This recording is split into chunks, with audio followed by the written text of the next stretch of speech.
Oi família, bom dia a todos, um dia ótimo. Olha, eu tô aqui com a minha esposa, nossa Bíblia, e nós estamos orando por todos da família, tanto a minha como também a sua, e a sua também, internauta. Nós vamos então agora ler o capítulo 8 de Lucas. É um capítulo que eu peço a todos vocês para ler algumas vezes. Lê hoje, lê amanhã depois e pensa, medita, reflete sobre o capítulo 8 de Lucas, porque ele tem muita coisa. É um capítulo até grande, mas diz muita coisa para a nossa vida no dia a dia, nossa família, principalmente a nossa família. Então, nesse capítulo 8 ele vai falar sobre algumas parábolas. Ele vai falar sobre a parábola do semeador. É um relatório, né? Ele está escrevendo para Teófilo. Ele vai falar sobre a candeia, ele vai falar sobre a mãe e os irmãos de Jesus. Ele fala que Jesus acalma a tempestade, fala que ele cura um endemoniado, que é o de Gesareno, né? E ele fala do poder de Jesus sobre a doença e a morte. E eu peço, família, que eu vou ler o capítulo todo, mas nós vamos refletir sobre esse capítulo. Preto, abaixa um pouquinho o rádio. É porque nós fazemos uma oração, lemos a palavra e nós gostamos de ouvir a Rádio Melodia. Tem muitos louvores, muitas músicas, e nós refletimos sobre a nossa família, a família dela. Inclusive eu peço a vocês para que orem pela mãe dela. A mãe dela está tendo algumas dificuldades de saúde e são dificuldades difíceis de serem resolvidas. E também tem envolvimento espiritual, né? Todos nós temos, né? Bom, família, vamos ler. Vamos orar primeiro? Vamos orar? Vamos.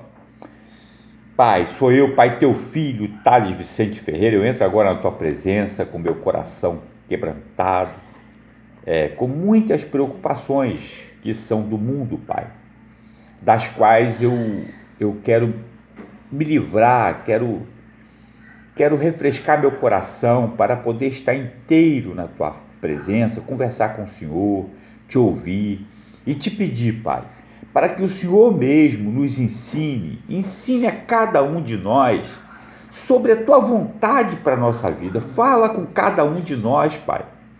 Ensina, fala: meu filho, eu quero que você vá por aqui, sai desse caminho, aí não é bom, vem por aqui, porque cada um, Pai, faz as suas escolhas e às vezes está andando por um caminho achando que está certo, que é o caminho certo, mas nenhum caminho é melhor do que o caminho que o Senhor tem para cada um de nós. Então que nós possamos seguir o teu caminho, a tua orientação, de acordo com a tua vontade. É assim que eu oro e agradeço em nome de Jesus. Amém. Vamos ler? O capítulo 8 termina com o Jesus sendo ungido por uma pecadora, né, que lava os pés de Jesus com lágrimas e seca com os próprios cabelos, que perfuma os pés de Jesus. E Jesus, ele estava na casa de um fariseu e ele fala para ela: a sua fé a salvou, vá em paz. Ah, Pai, como eu quero ouvir isso dos meus irmãos, de mim próprio, pela minha fé. Aumenta-nos a fé, Pai. Aí, depois disso, Jesus ia passando pela cidade, né? Várias cidades, vários povoados, proclamando as boas novas do reino de Deus. Os 12 estavam com ele e também algumas mulheres que haviam sido curadas de espíritos malignos, de quem havia Maria, aí ele fala Maria Madalena, de quem havia saído 7 demônios, a Joana, mulher de Cazuza, de Cusa, mulher de Cusa. Cusa era administrador da casa de Herodes, e Susana, e muitas outras. E essas mulheres ajudavam a sustentá-la com os seus bens. Olha que interessante, né? Reunindo-se uma grande multidão e vindo a Jesus, gente de várias cidades, ele contou esta parábola. O semeador saiu a semear. Enquanto lançava a semente, parte dela caiu à beira do caminho, foi pisada e as aves do céu a comeram. Parte dela caiu sobre pedras e, quando germinou, as plantas secaram, porque não havia umidade. Outra parte caiu entre espinhos, que cresceram com ela e a sufocaram as plantas. Outra parte caiu em terra boa, cresceu, deu boa colheita, a 100 por 1. Tendo dito isso, exclamou: aquele que tem ouvidos para ouvir, ouça. Seus discípulos perguntaram-lhe o que significava aquela parábola. Ele disse: a vocês foi dado o conhecimento dos mistérios do reino de Deus, mas aos outros falo por parábolas, para que, vendo não vejam e ouvindo não entendam. Isaías profetizou isso há uns 500 anos antes, né? Se você for lá no capítulo 6 de Isaías, do verso 9 ao 10, ele fala isso. Isaías falou isso, profetizou isso. Vamos continuar. Este é o significado da parábola. A semente é a palavra de Deus. As que caíram à beira do caminho são os que ouvem, e então vem o diabo e tira a palavra do seu coração, para que não creiam e não sejam salvos. As que caíram sobre as pedras são as que recebem a palavra com alegria quando a ouvem, mas não têm raiz. Creem durante algum tempo, mas desistem na hora da provação. Olha, família, que profundo. As que caíram entre espinhos são os que ouvem, mas ao seguirem seu caminho, são sufocados pelas preocupações, pelas riquezas e pelos prazeres desta vida, e não amadurecem. Mas as que caíram em boa terra são os que, com coração bom e generoso, ouvem a palavra, a retêm, dão frutos com perseverança. Persevere, meu filho, Thales e Tiago, meus filhos, meus netos, preste atenção, persevere. Não deixe que ninguém desvie o teu olhar do mestre. O foco, o alvo, não é a religião, não é a igreja, não é o padre, não é o pastor. O foco é Jesus. A boa nova, o evangelho, a palavra de Deus, a Bíblia, não é para os padres, não é para os pastores, não é para as igrejas, é para Jesus. O evangelho, a boa nova é Jesus. Vamos continuar. A candeia. Ninguém acende uma candeia e a esconde num jarro ou a coloca debaixo de uma cama. Ao contrário, coloca-a num lugar apropriado, de modo que os que entram possam ver a luz. Porque não há nada oculto que não venha a ser revelado, e nada escondido que não venha a ser conhecido e trazido à luz. Amém? Portanto, considerem atentamente como vocês estão ouvindo. A quem tiver, mais lhe será dado. De quem não tiver, até o que pensa que tem, lhe será tirado. Aí, Lucas, interessante, né? Que Lucas relatou mulheres que estavam seguindo Jesus, ajudando Jesus, sustentando os discípulos de Jesus com os seus bens. E agora ele fala da mãe, né? Lucas descreve aqui: a mãe e os irmãos de Jesus foram vê-lo, mas não conseguiam aproximar-se dele por causa da multidão. Alguém lhe disse: tua mãe e teus irmãos estão lá fora e querem ver-te. Ele respondeu: minha mãe e meus irmãos são aqueles que ouvem a palavra de Deus e as praticam. Interessante, né? Porque os irmãos de Jesus não criam nele. João falou isso. João era discípulo. Lucas está escrevendo um relatório.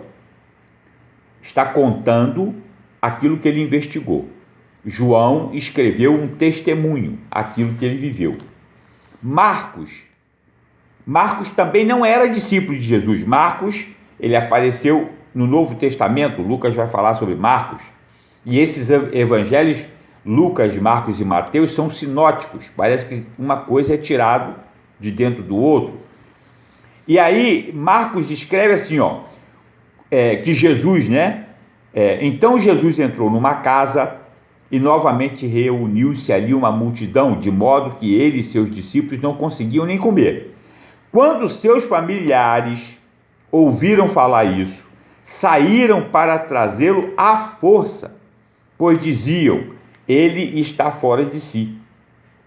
E os mestres da lei que haviam descido de Jerusalém diziam, ele está com Beelzebul, pelo príncipe dos demônios é que ele expulsa demônio.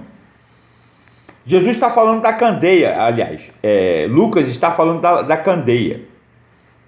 A luz que está sendo acesa na sua vida, através do Evangelho, é Jesus. Você não aceita Jesus para esconder dentro de casa.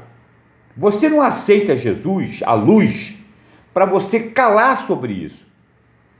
É isso que tem me feito, família, conversar, ler, falar e ler a Bíblia, a palavra, junto com vocês, para que nós juntos possamos ver essa luz.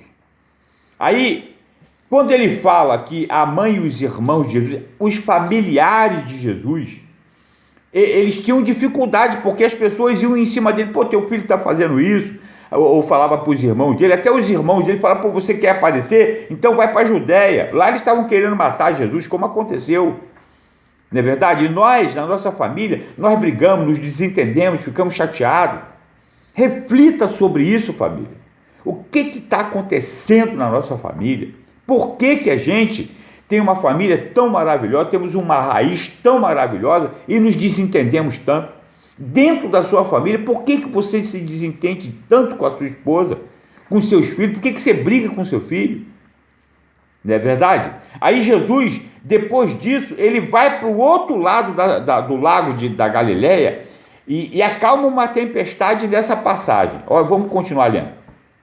Certo dia Jesus disse aos seus discípulos, vamos para o outro lado do lago. Eles entraram num barco e partiram. Enquanto navegavam, ele adormeceu. Abateu-se sobre o lago um forte vendaval, de modo que o barco estava sendo inundado, e eles corriam grande perigo. Os discípulos foram acordá-lo, chamando, mestre, vamos morrer. Ele se levantou e repreendeu o vento e a violência das águas. Tudo se acalmou e ficou tranquilo. Onde está a sua fé? Perguntou ele aos seus discípulos. Amedrontados e admirados, eles perguntaram uns aos outros, quem é este que até os ventos e as águas dá ordem e ele lhes obedece? Aí Lucas fala sobre a chegada do outro lado, E fala sobre a cura de um endemoniado. Navegaram para a região dos Gerazenos, que fica do outro lado do lago, frente à Galileia. Quando Jesus pisou em terra, foi ao encontro dele um endemoniado daquela cidade. Fazia muito tempo que aquele homem não usava roupas, nem vivia em casa alguma, mas nos sepulcros. Quando viu Jesus, gritou, prostrou-se aos seus pés e disse em alta voz, que queres comigo, Jesus, filho do Deus Altíssimo? Rogo-te que não me atormentes, pois Jesus havia ordenado que o espírito imundo saísse daquele homem. Muitas vezes ele tinha se apoderado dele, mesmo com os pés e as mãos acorrentados e entregue aos cuidados de guarda, quebrava as correntes e era levado pelo demônio a lugares solitários. Jesus lhe perguntou, qual o seu nome? Legião, respondeu ele, porque muitos demônios haviam entrado nele e imploravam-lhe que não os mandasse para o abismo, o abismo eterno. Uma grande manada de porcos estava passando naquela colina. Os demônios imploraram a Jesus que lhes permitisse entrar neles, e Jesus lhes permitiu. Olha que interessante, o espírito maligno entrando em animais. Então, os espíritos malignos também possuem os animais, entram nos animais. Já viu um cachorro que parece estar endemoniado? Eu já vi. É ruim, muito perigoso. Saindo do homem, os demônios entraram nos porcos e toda a manada atirou-se precipício abaixo em direção ao lago e se afogou. Vendo o que aconteceu, os que cuidavam dos porcos fugiram e contaram esses fatos na cidade e nos campos. E o povo foi ver o que havia acontecido. Quando se aproximaram de Jesus, viram que o homem de quem havia saído os demônios estava assentado aos pés de Jesus, vestido e em perfeito juízo, e ficaram com medo. Os que o tinham visto contaram ao povo como o endemoniado fora curado. Então, todo o povo da região dos Gerazenos suplicou a Jesus que se retirasse, porque estavam dominados pelo medo.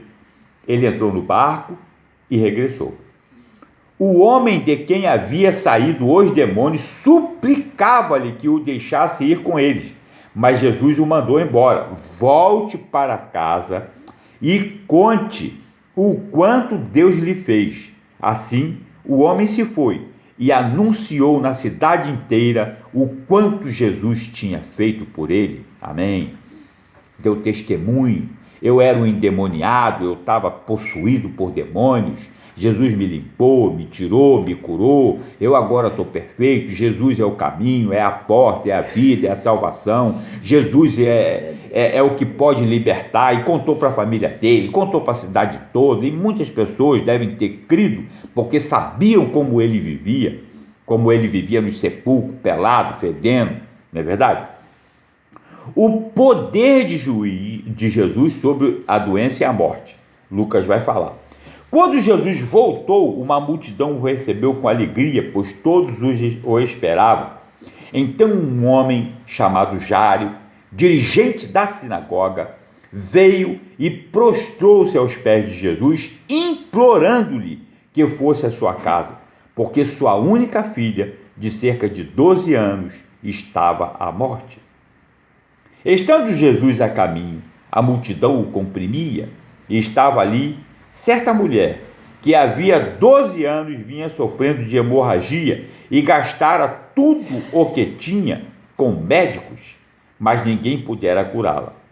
Ela chegou por trás dele, tocou na borda de seu manto e imediatamente cessou sua hemorragia. Cura instantânea. Quem tocou em mim? Perguntou Jesus.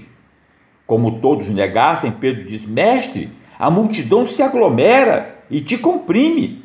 Mas Jesus disse: Alguém tocou em mim e sei que de mim saiu poder. Olha que coisa maravilhosa. Então a mulher, vendo que não conseguiria passar despercebida, veio tremendo e prostrou-se aos seus pés. Na presença de todo o povo, contou por que tinha tocado nele e como fora instantaneamente curada. Então ele lhe disse: Filha, a sua fé a curou, vá em paz. Família, você que está doente, você que tem alguém doente, toca em Jesus, se esforça, ultrapassa todos os limites, todas as barreiras que te impedem, todas as crenças religiosas que você tem. Toca em Jesus, toca na borda, as bordas, né? Que na época Deus mandou que escrevessem as palavras dos 10 mandamentos na borda para que não se esquecessem, né? Toca, que vai sair poder. Tenha fé, creia que você vai ser curado, o teu joelho vai ser curado, a tua atrofia, a tua mão, a tua boca. Toca, mesmo que você não consiga falar, expressar, toca, se esforça, toca na borda de Jesus que você vai ser curado. Creia, tenha fé. Quando chegou à casa de Jairo, não deixou ninguém entrar com ele, exceto Pedro, João, Tiago e o pai e a mãe da criança. Enquanto isso, todo o povo estava se lamentando e chorando por ela. Não chorem, disse Jesus. Ela não está morta, mas dorme. Todos começaram a rir dele, pois sabiam que ela estava morta. Mas ele a tomou pela mão e disse: Menina, levante-se. O espírito dela voltou e ela se levantou imediatamente.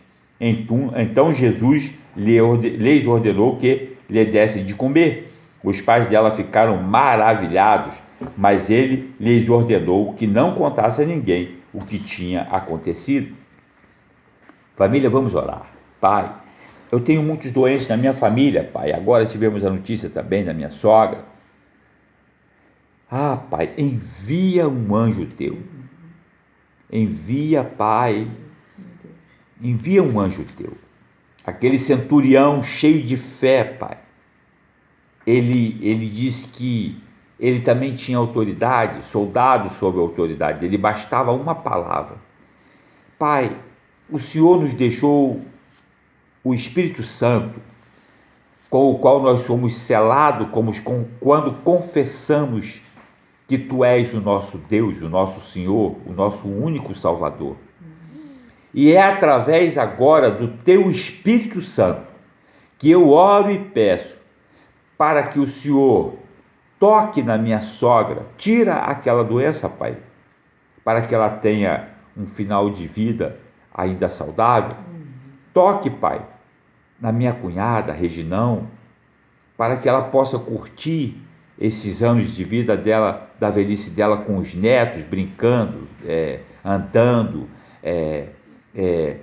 Pai, ela trabalhou tanto durante a vida dela, Pai. Lutou tanto pela família dela, junto com o marido dela. Acalma também o coração do meu irmão, Pai. Ah, Pai, pega no colo aquela família com o Teu amor, com o Teu carinho, com o Teu Espírito Santo. Protege aquela casa, faz a Tua vontade, leva o conforto, leva a Tua paz.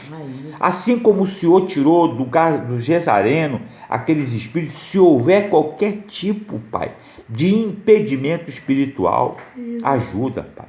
Ah, Pai, a Isa, minha irmã, quantas vezes almocei na casa dela, Pai, quantas vezes ela preparou comida para mim, toda animada.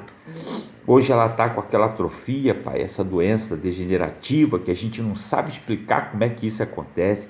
Pai, se for algum espírito maligno, assim como atacava esse Gezareno e tirava toda a vida dele, se houver algum impedimento espiritual na minha família, Pai, tanto dos meus cunhados, da minha sogra, da minha irmã, Pai, da minha cunhada, Pai, se houver algum impedimento espiritual, eu estou lutando pela minha família, Pai.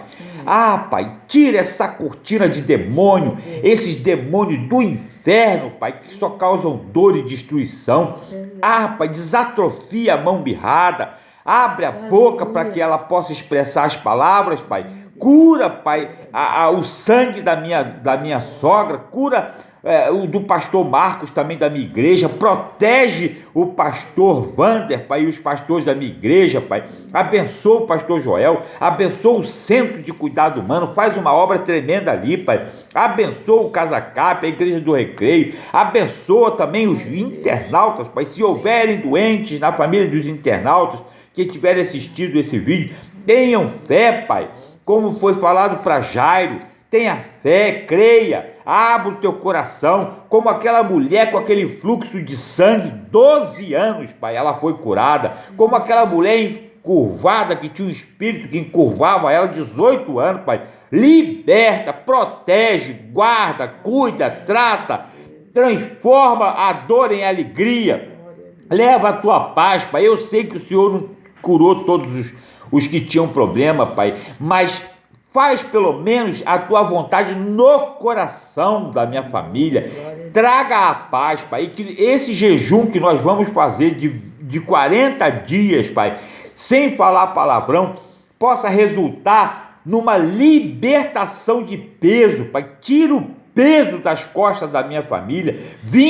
No dia 21 agora, Pai, de setembro, nós vamos iniciar esse jejum, 40 dias e 40 noites, sem falar palavrão, para que o teu nome seja glorificado, Pai. Ah, Senhor, obrigado pela oportunidade de estar na tua presença, Pai. Eu te agradeço em nome do teu Filho Jesus. Amém. Amém? Internautas, estamos juntos. Um beijo. Fica com Deus.